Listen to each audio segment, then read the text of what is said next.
F F F এর পরের মান কত? এটি দেওয়া আছে হেক্সাডেসিমাল সংখ্যা পদ্ধতিতে। তাহলে আমরা এফ এফ এফ এর পরের মানটি বের করব। আমরা জানি পরের মান বের করতে যে কোনো সংখ্যার সাথে এক যোগ করতে হয়।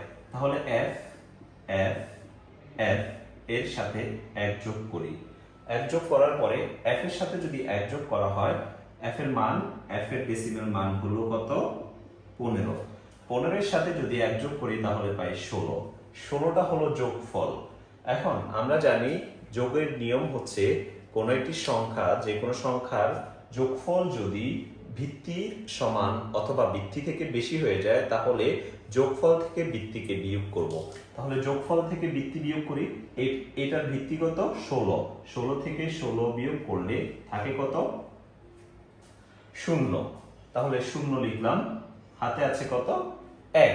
আবার সেম ভাবে এফ এর সাথে এক যোগ করলে 16, 16 থেকে 16 বিয়োগ করলে 0, হাতে আছে 1। 1 কেন থাকে? কারণ আমরা ভিত্তি একবার বিয়োগ করছি, এই জন্য 1 থাকবে। এফ এর সাথে এক যোগ করলে আবার 16, হাতে আছে 1। একটা বসে গেল, কারণ আর কারোর সাথে যোগ করা নাই। তাহলে এখানে কোন অপশনটা সত্য? ক, এটি হলো সত্য। এফ এফ এফ এর পরবর্তী মান হলো 1000।